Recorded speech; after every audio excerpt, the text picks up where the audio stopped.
Hi കൂട്ടുകാരെ, ഇന്ന് ഞാനേ മുട്ട മസാലയിൽ പെരട്ടിയെടുത്ത ഒരു റെസിപ്പിയായിട്ടാണ് വന്നത്. മുട്ട മസാലയിൽ പെരട്ടൽ, ഇതെൻ്റെ തന്നെ പേരാണ് കേട്ടോ. അപ്പോൾ ഇതിൻ്റെ അകത്ത് നമ്മളധികം വെള്ളമൊന്നും ഒഴിക്കത്തില്ല.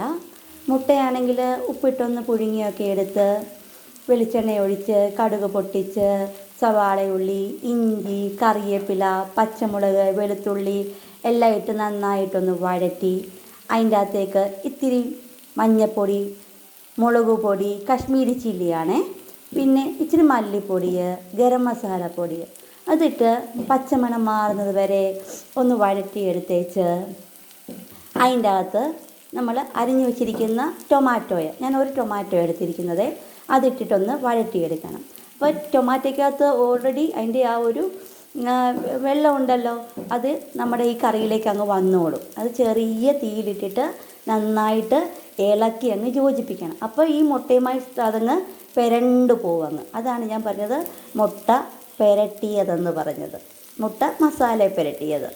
പിന്നെ ഇതിൻ്റെ അകത്തോട്ട് നമുക്ക് വേണമെങ്കിൽ ഇച്ചിരി വെള്ളം ഒഴിച്ച് കൊടുക്കുക, അല്ലെങ്കിൽ ഇത്തിരി മല്ലിയുടെയും കൂടി ഇട്ടിട്ട് നമുക്കിതങ്ങ് റെഡിയാക്കിയെടുക്കാം.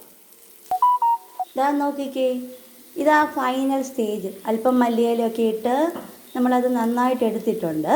ഇനി നിങ്ങൾക്ക് ഇത്തിരി വെള്ളമുണ്ട്, ആ കറി ഇച്ചിരി കൂടെ ഗ്രേവി വേണമെന്നുണ്ടെങ്കിൽ ഇത്തിരി വെള്ളം തിളപ്പിച്ചിട്ട് ഇതിൻ്റെ അകത്തേക്ക് ഒഴിച്ച് അതൊന്ന് കുറുക്കിയെടുത്താൽ മതി. അപ്പം ഞാൻ ഇനി വീണ്ടും വരാം. ടാറ്റ, ബൈ ബൈ, സീ യു.